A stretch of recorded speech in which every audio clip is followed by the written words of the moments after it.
Olá pessoal, tudo bem? Na aula passada a gente viu os requisitos para inscrição como advogado e os requisitos para inscrição como estagiário no AB, beleza? Lembram disso? E além disso, a gente viu quais são as causas de incompatibilidade, quais são as causas de impedimento para o exercício da advocacia, tá certo? Gente, olha só, já tivemos oportunidade de conversar na aula passada sobre a importância da disciplina ética e estatuto do AB para a aprovação de vocês. São 10 questões, beleza? São 10 questões que vocês têm total condição de fechar. Para isso, convido vocês a vir com a gente no projeto Gabaritando Ética no Altas, beleza? Compartilha a hashtag, segue a gente, vai ter várias dicas aí nas redes sociais. Além disso, são 3 coisas que você precisa fazer. Primeiro, assistir a aula. Por quê? Porque na aula é que você vai pegar algumas dicas e você vai pegar uma base para compreender a legislação. O segundo passo é justamente o quê? Ler a legislação. É fundamental, não tem jeito. Tem que ler o Código de Ética, o Estatuto da Advocacia e o Regulamento Geral do Estatuto da OAB. Beleza? Esses 3 regulamentos, essas 3 legislações, a leitura é obrigatória. Então, assistir a aula para entender, ler a legislação para fixar e, por último, fazer bastante exercício para fixar a matéria. Tá certo? Vem aqui comigo no slide. Pessoal, então vamos lá. Olha só, essa questão ela caiu no 19º Exame Unificado. Esse exame ele ocorreu no mês de junho de 2016, ou seja, recentíssima questão, beleza? Olha o que dizia o enunciado, e aí vai a dica. Leiam o enunciado com calma, extraiam do enunciado as informações que são realmente relevantes para a questão. O examinador vai querer te confundir, vai colocar informações a mais, informações que você não precisa. Vocês vão identificar, então, quais as informações que são as corretas, as necessárias para a questão. Olha só. Formaram-se uma faculdade de Direito, na mesma turma, Luana, Leonardo e Bruno. Luana, 35 anos, já exercia a função de gerência em um banco quando se graduou. Leonardo, 30 anos, é prefeito do município de Pontal. Bruno, 28 anos, é policial militar no mesmo município. Os 3 pretendem praticar atividades privativas de advocacia, ou seja, os 3 têm que se inscrever na OAB. Beleza? Considerando as compatibilidades e impedimentos ao exercício da advocacia, assinale a opção correta.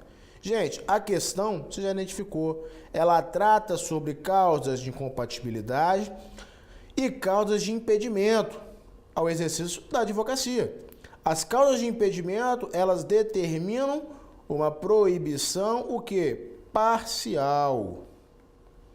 E as causas de incompatibilidade, elas determinam uma proibição total. Quer gravar? Olha só, sangue incompatível pode ser transplantado para a pessoa? Não, senão a outra pessoa morre. Beleza? Então a proibição é total.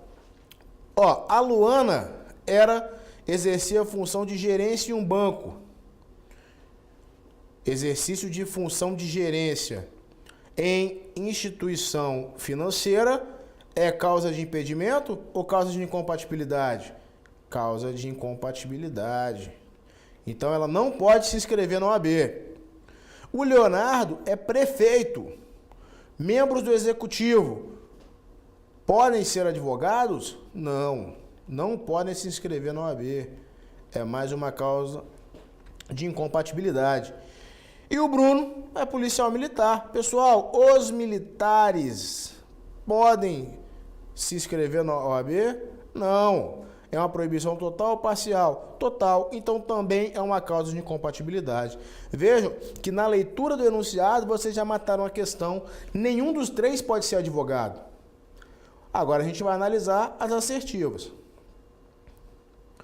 Letra A. Luana não está proibida de exercer a advocacia. Errado. A Luana não é gerente? Gerente de instituição financeira é causa de incompatibilidade.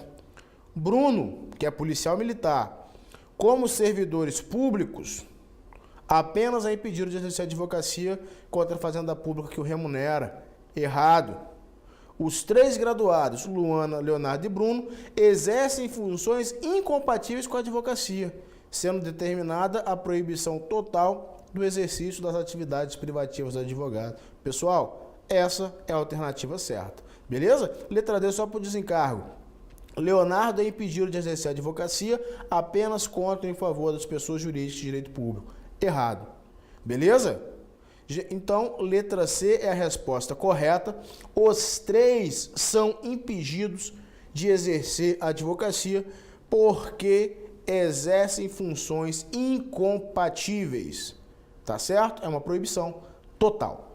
Beleza? Entrando no tema da aula de hoje, gente, hoje a gente vai falar de um tema muito legal, que é a atividade da advocacia.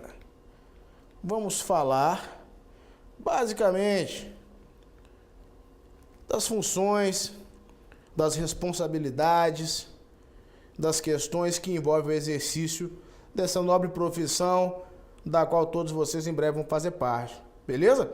A advocacia, ela é tomada de uma importância tão grande que a Constituição Federal prevê o seguinte: o advogado é indispensável à administração da justiça, sendo inviolável por seus atos e manifestações no exercício da profissão, nos termos da lei.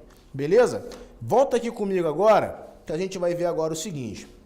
Pessoal, o que a Constituição quer dizer quando eleva o advogado à função de ente fundamental, indispensável para a administração da justiça?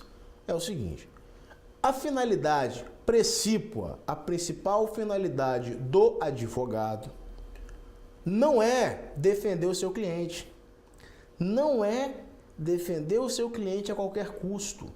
O advogado, ele é um servo da justiça. O advogado, o exercício da atividade da advocacia, ela busca proteger o cidadão. Como que ela protege o cidadão? Lutando com todas as suas forças, com todas as suas armas, pela promoção da justiça. Tá certo? O advogado deve proteger o cidadão. O advogado, ele é um instrumento que busca a efetivação da cidadania. E nesse aspecto é que a gente percebe que a advocacia possui uma função social. Qual que é a função social da advocacia? É promover a justiça. Beleza? Guardem isso, entendam a advocacia como algo mais amplo do que aquela relação privada, advogado contratado para defender os interesses do cliente. Acima dos interesses do cliente, a legislação coloca o advogado como alguém fundamental à manutenção da ordem jurídica. Como que o advogado contribui para a manutenção da ordem jurídica? Contribuindo e lutando para promover a justiça. Tá certo? Então, esse é o termo que vai cair na sua prova. O advogado, ele participa, ele tem com o seu cliente uma relação privada, mas ele exerce, nessa relação privada, ele exerce um munus público. O advogado, então, ele pode ser equiparado ao servidor público. O advogado, no exercício da finalidade principal da sua profissão, que é promover a justiça, ele exerce um munus público, tá certo? Ele se equipara, nesse aspecto, a um servidor público, beleza?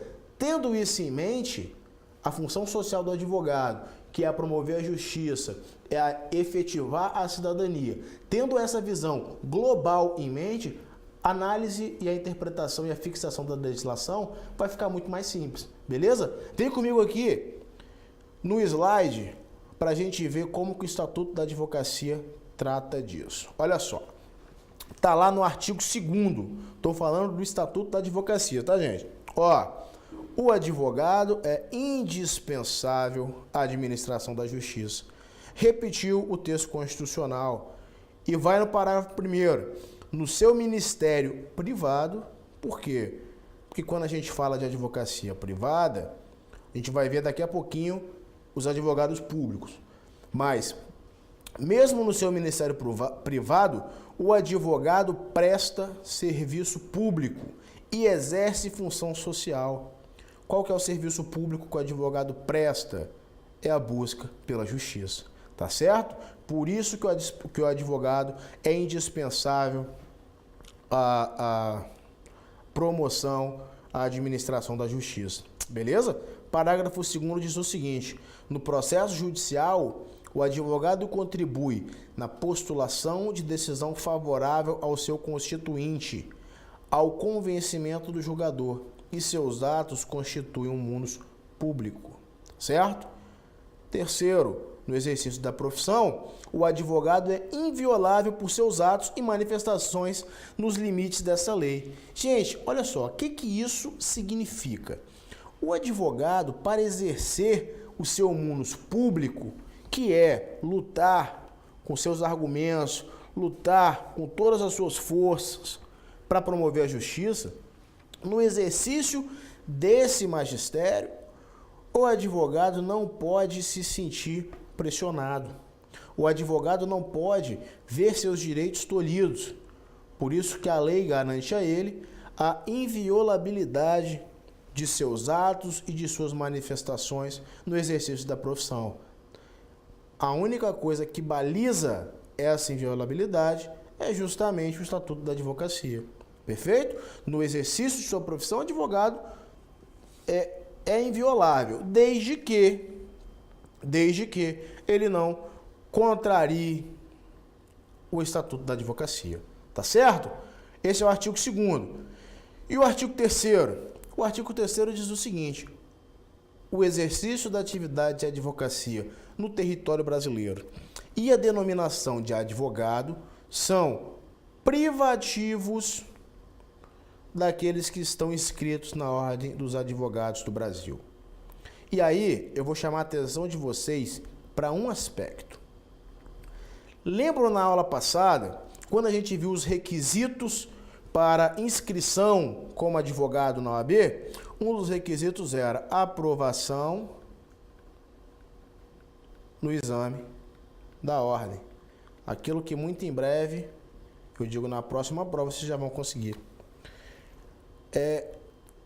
Quando a gente tem a compreensão da legislação como um todo, gente, a gente percebe que, mais do que promover uma reserva de mercado, a prova da OAB tem uma finalidade de garantir que o advogado e que a advocacia siga exercendo o seu papel social, tá certo? O exame da OAB, ele não se configura mais, ele jamais se configurou, ele não pode ser entendido como um instrumento de reserva de mercado.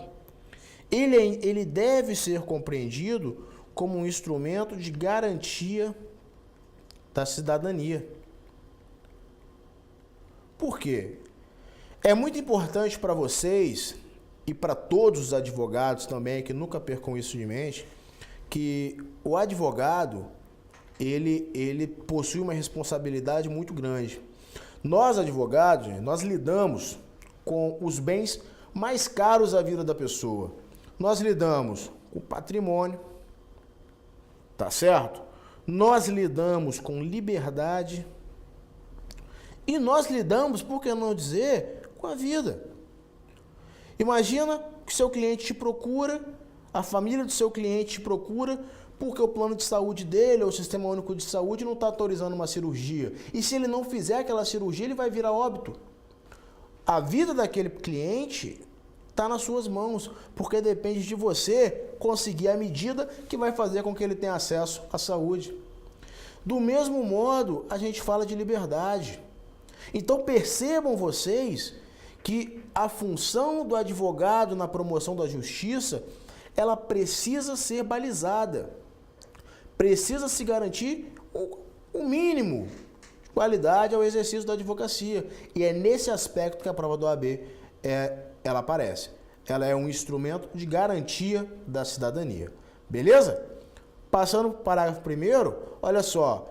Exercem atividade de advocacia, sujeitando-se ao regime desta lei, além do regime próprio a que se subordinam, os integrantes da Advocacia Geral da União, da Procuradoria da Fazenda Nacional, da Defensoria Pública e das Procuradorias e Consultorias Jurídicas dos Estados, do Distrito Federal e dos municípios, e das respectivas entidades de administração indireta e fundacional. O que isso quer dizer? Defensor público precisa estar inscrito no AB? Precisa. Procurador do Estado? Precisa. Procurador do município? Também. E aqui, gente, prestem atenção no seguinte. O examinador, quando ele for fazer a prova, eu já disse a vocês, ele vai querer confundir vocês. E aí, no meio da questão em que ele perguntar quais são os entes que exercem a advocacia pública,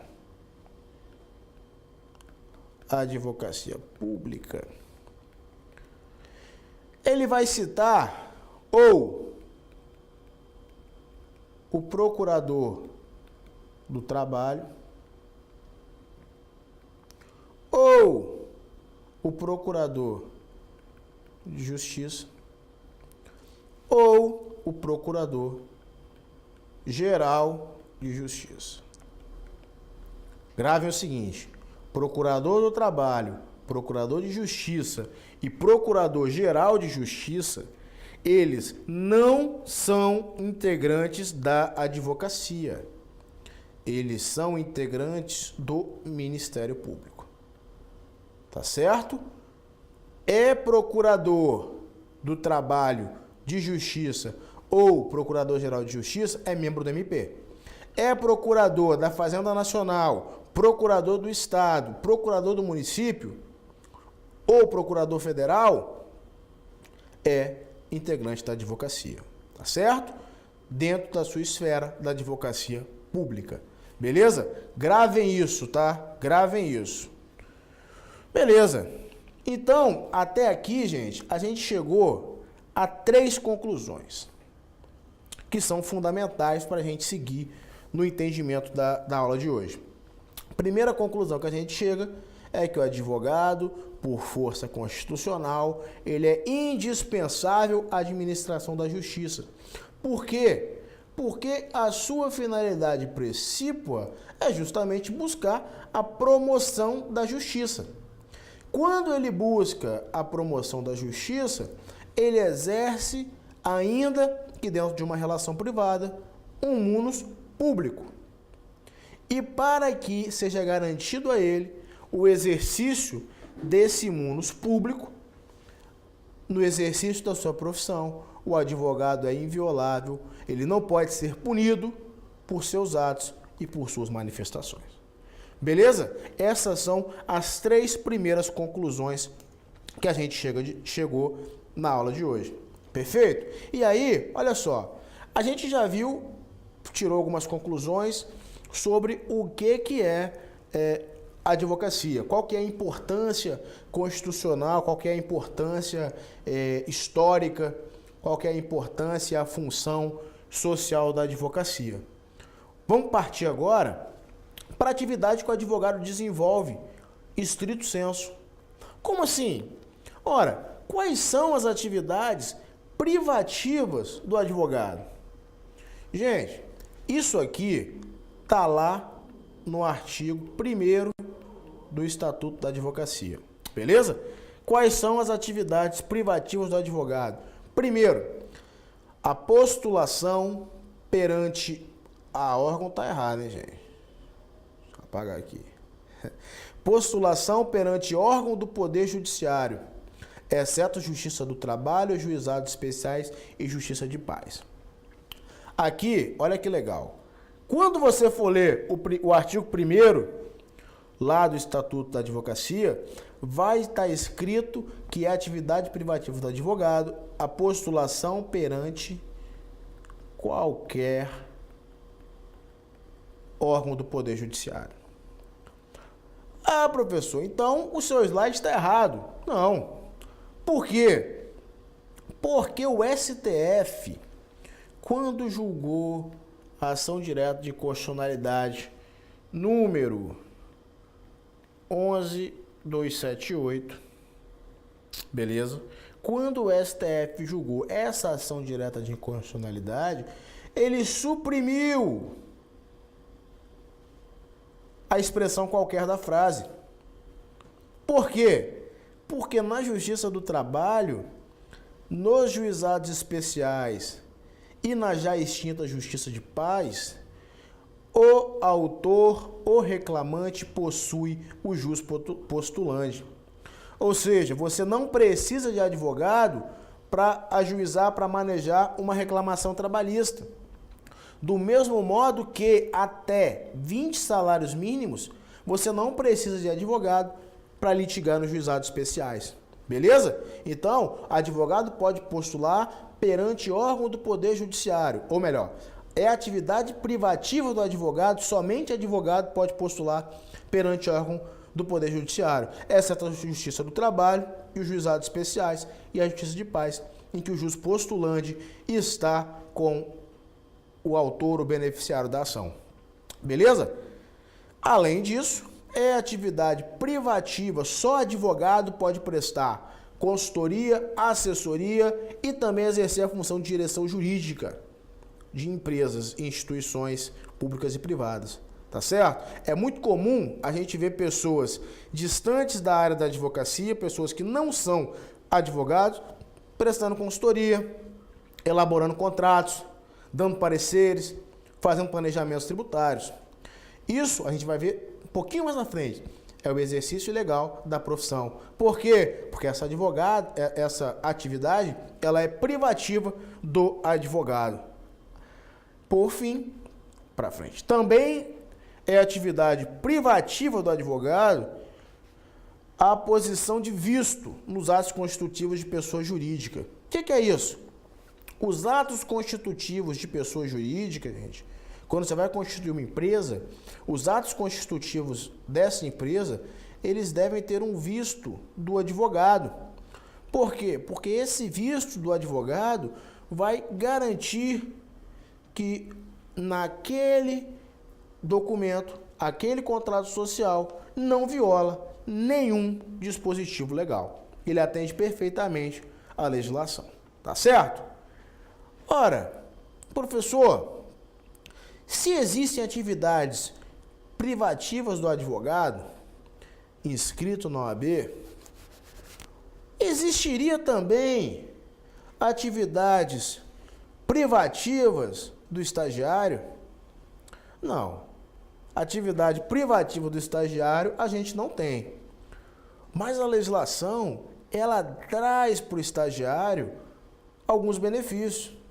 O estagiário na legislação tem direitos. Está lá no artigo 29. Os atos de advocacia previstos no artigo 1º, aqueles que a gente viu agora há pouco, eles podem ser subscritos por estagiário que esteja inscrito na OAB, desde que em conjunto com o advogado ou defensor público. Ou seja, o estagiário pode assinar uma petição direcionada ao juiz? Pode, desde que esta petição também tenha sido assinada por um defensor público ou por um advogado, que seja por ele responsável. Beleza? Então o estagiário pode praticar todos os atos que estão previstos no artigo 1º como privativos do advogado, desde que, junto com a sua assinatura, balizando a sua atuação, e seja também a assinatura de um advogado. Ah, então, estagiário só pode fazer isso? Não. Estagiário tem muito direito, gente. O estagiário, ao contrário do que se pensa, o estagiário pode praticar atos isolados, atos por conta própria. Está no parágrafo 1º. Estagiário inscrito na OAB pode praticar isoladamente os seguintes atos. E aqui um detalhe, sobre a responsabilidade do advogado. O estagiário pode retirar e devolver autos em cartório, assinando a respectiva carga. Aquela carga cópia ou a carga normal dos processos em cartórios judiciais, ela não precisa ser feita por advogado, ela pode ser feita por estagiário. O estagiário pode obter, junto aos escrivãos e chefes de secretaria, certidões de peças ou autos de processos em cursos ou findos. Beleza? Processo tramitando, o processo já finalizado, o estagiário pode obter as certidões, enfim, junto ao cartório respectivo. E olha que legal, o estagiário também pode assinar sozinho petições de juntada de documentos a processos judiciais ou administrativos. Então, muito cuidado. Se cair na sua prova que o estagiário não pode, em hipótese alguma, assinar sozinho uma petição, isso vai estar errado. Por quê? Porque a simples petição de juntada, uma simples petição de juntada de documento no processo, ela pode sim ser assinada apenas por advogado, apenas por estagiário. Beleza? E aí, gente, seguindo na nossa análise de legislação, isso aqui se refere aos processos e aos procedimentos judiciais. Beleza? Para o exercício de atos extrajudiciais, o estagiário pode comparecer isoladamente. Quando? Quando ele receber a autorização do advogado. Beleza? Quando o advogado autorizar ou der um subestabelecimento para o estagiário, os atos extrajudiciais podem sim ser praticados por ele. Beleza? Volta aqui comigo então para a gente passar para a próxima parte. É o seguinte, o advogado, ele exerce a postulação, ele tem o poder de postular em nome do seu cliente por conta de um instrumento de mandado, a procuração. O advogado defende os interesses do seu cliente por meio de procuração. Essa procuração, ela pode ser uma procuração para foro geral. Procuração para foro geral nada mais é que uma procuração que permite ao advogado representar todos os interesses de seu cliente em um processo. Agora, existem alguns poderes que eles precisam ser expressos na procuração. Uma procuração para foro geral, por exemplo, não dá o direito de o advogado firmar acordos, compor. A composição exige uma procuração que contenha poderes específicos, do mesmo modo que a declaração de hipossuficiência. A procuração para foro geral não serve a esses fins, tá certo? Vem aqui no slide. E aqui a gente vai fazer uma análise conjunta, Estatuto da Advocacia e o Código de Processo Civil. Diz o Estatuto que o advogado postule juízo ou fora dele, ou seja, exerce o jus postulante em nome de terceiro, fazendo prova do mandado da procuração, tá? E aqui isso é importante vocês gravarem. A procuração geral, isso aqui no CPC, 105 do CPC. A procuração geral para foro outorgada por instrumento público ou particular, assinado pela parte, habilita o advogado a praticar todos os atos do processo. Então, procuração para foro geral ou procuração geral para foro habilita o advogado a praticar todos os atos do processo, exceto receber citação, exige poderes específicos, confessar, exige poderes específicos, reconhecer a procedência do pedido, transigir, desistir da ação, renunciar ao direito sobre o qual se funda a ação, receber ou dar quitação, firmar compromisso e assinar declaração de hipossuficiência econômica. Todos esses poderes, eles devem constar em uma cláusula específica na procuração. Beleza? Então, o advogado pode exercer o seu direito por procuração por foro geral, que vai lhe dar todos os poderes de representação, exceto aqueles que exigem uma procuração específica, que estão descritos e discriminados lá no artigo 105. Beleza? Existem aquelas hipóteses, gente, em que o advogado ele não tem procuração. Se o advogado não tem procuração, ele não pode atuar? Depende. A nossa legislação, ela foi muito cuidadosa em relação a isso. Por quê? Porque algumas situações, elas não podem se apegar à formalidade de uma procuração, porque se ela fizer isso, a parte pode sofrer um prejuízo muito grande.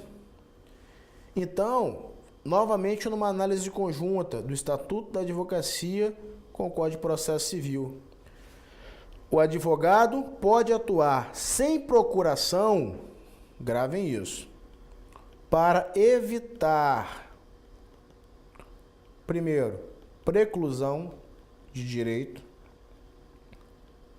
prescrição ou decadência. Então, se for para evitar a preclusão, a prescrição ou a decadência, o advogado pode atuar, postular sem procuração. Ele também pode atuar sem procuração em caso de situações urgentes. Imaginem vocês, no meio da madrugada, a pessoa passa mal, é internada com uma dor forte no peito, é verificado nela uma necessidade de realização de cirurgia com urgência. O plano de saúde não autoriza, o advogado precisa ir ao plantão e ajuizar, então, uma ação que vai garantir àquela pessoa a realização da cirurgia. Ora, essa pessoa não tem condições de assinar a procuração, nem por isso ela pode ficar desamparada, nem por isso a ela não pode ser garantida a justiça. Então, nas situações urgentes, o advogado pode atuar, pode postular sem procuração. Agora, ele fica obrigado a regularizar a situação dentro de 15 dias, os quais, com autorização judicial, podem ser prorrogados por mais 15 dias. Beleza? Advogado, então, só pode atuar com procuração? Não. Para evitar preclusão, prescrição ou decadência, ou ainda em situações urgentes, o advogado pode atuar sem procuração, desde que ele regularize a sua situação em 15 dias, os quais podem ser prorrogados por mais 15 dias. Beleza? Outra questão nevrálgica é com relação à renúncia da procuração. Você já exerceu o seu munus ou houve um desacordo comercial com o seu cliente e você precisa renunciar aos poderes que ele te deu na procuração. A legislação trata isso lá no artigo 5º, parágrafo 3º do Estatuto e também no artigo 112, parágrafo 1º do Código de Processo Civil. O que esses dois artigos dizem? Que o advogado pode renunciar judicialmente à procuração fazendo prova da comunicação. O que é isso? Ele vai provar ao juiz que ele comunicou ao seu cliente da renúncia daquela procuração. Para quê? Para que o seu cliente possa, então, procurar um novo advogado que, a partir daquele momento, vai assumir os seus direitos, vai assumir a defesa dos seus interesses. Tá certo? Agora, o advogado que renunciar, ele continua representando o cliente pelo período de 10 dias, para evitar justamente que sobrevenha prejuízo para essa pessoa. Esse prazo de 10 dias, ele não ocorre, ele não é exigido se o advogado for substituído antes ou durante desse período. Tá certo? Essa é a primeira observação. É preciso provar a comunicação ao cliente da renúncia, o advogado continua responsável pelo processo, continua responsável pela defesa dos interesses do cliente pelo prazo de 10 dias, exceto se ele for substituído antes disso. Primeira regra. Segunda observação, essa comunicação, ela é dispensada quando houver mais de um advogado na procuração. Desde que esse advogado que continuar, continue representando os interesses da pessoa.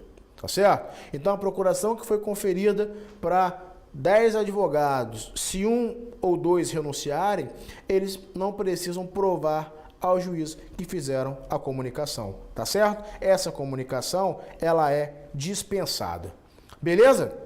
Pessoal, volta comigo aqui então.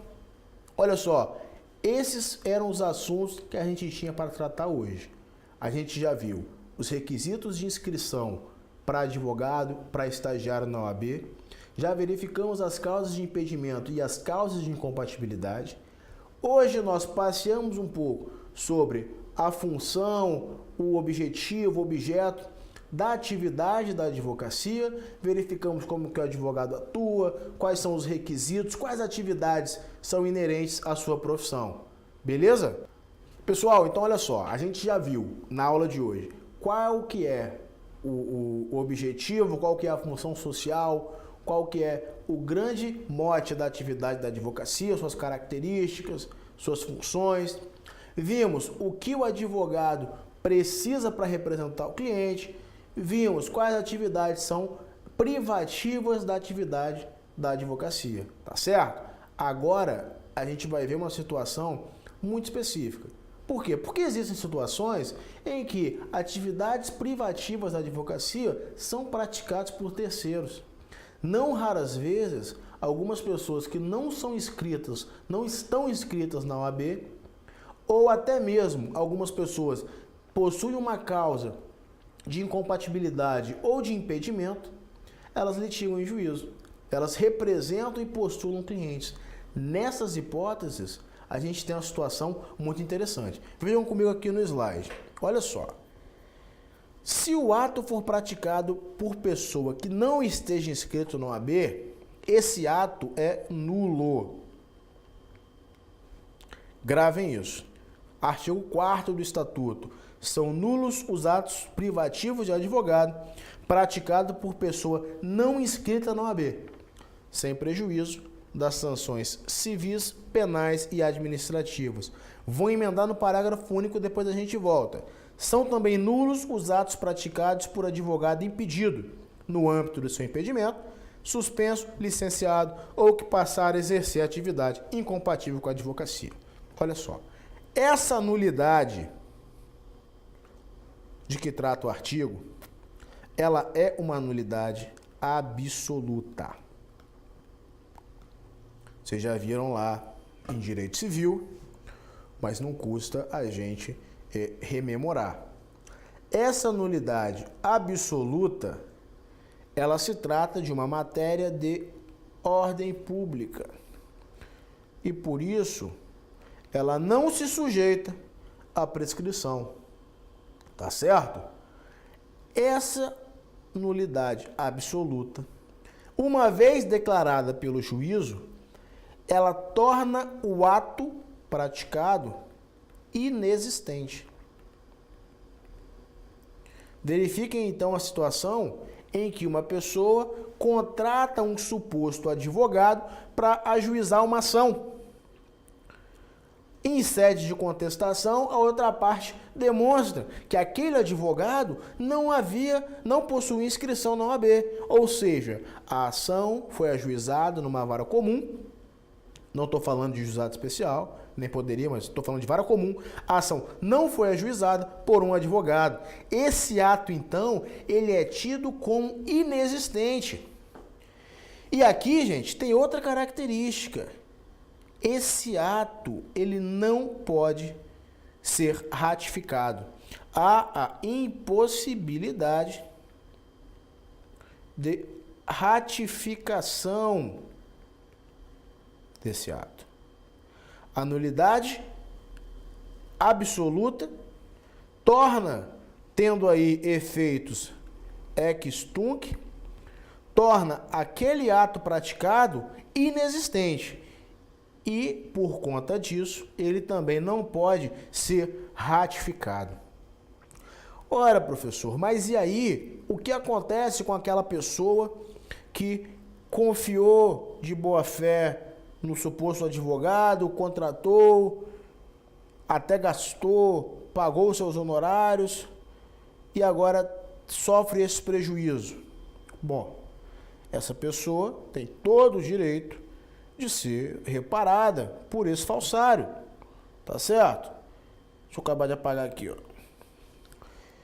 Como que ela vai ser reparada? Quando o falsário, quando a legislação fala de sanção civil, ela está falando de indenizações. A pessoa prejudicada pode perseguir, pode requerer e vai obter indenização da pessoa que a enganou. Indenização, inclusive, pessoal, por perda de direito. Imagina a pessoa que ajuizou uma ação no último dia do prazo prescricional, só que o advogado, o suposto advogado, não tinha OAB. Ela perdeu um direito, prescreveu, ela pode ser indenizada por isso. Também trata de indenização por perda de uma chance. E aí também danos morais e danos materiais pelo que ela se viu obrigada a gastar. Isso no âmbito civil. No âmbito penal, eu vou ter a previsão lá no artigo 47 da Lei das Contravenções Penais. Tá certo? É o exercício ilegal da profissão. E também para aqueles que estão descritos no parágrafo 1º, ou seja, advogado impedido, advogado suspenso, advogado licenciado, esses podem sofrer sanções administrativas, tá certo?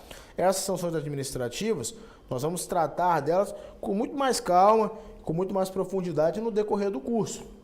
Agora, essas sanções administrativas, elas serão impostas pela OAB e elas podem ser, estão lá no artigo, para vocês olharem, 35 do Estatuto da Advocacia, tá? E elas podem ser censura, pena de censura, tá? Pena de suspensão. Quando eu falo pena, que me perdoem, que os penalistas me perdoem pela técnica, tá? Pena de censura, penalidade de suspensão, para ficar mais técnico, penalidade de exclusão ou multa, tá?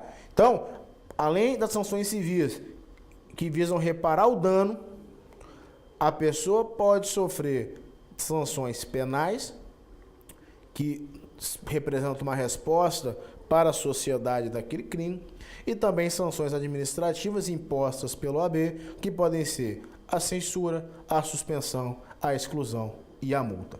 Beleza? Rapaziada, volta comigo aqui. Olha só, era isso que a gente tinha para tratar na aula de hoje, certo? Passeamos aí sobre a atividade da advocacia, essa atividade que em breve, eu tenho certeza, vocês vão exercer com maestria, tá bom? Chamo vocês de novo, venham com a gente nesse projeto, tá certo? Ética é uma matéria extremamente importante para a aprovação de vocês no OAB. São 10 questões que eu tenho certeza, vocês têm total capacidade de acertar. Então, segue a gente na hashtag Gabaritando Ética no Autas. A gente vai compartilhar dicas, comentários, questões para alimentar vocês ainda mais com informações sobre essa matéria, beleza? Vejam as aulas, leiam a legislação e façam muito exercício, beleza? Um abraço, até a próxima.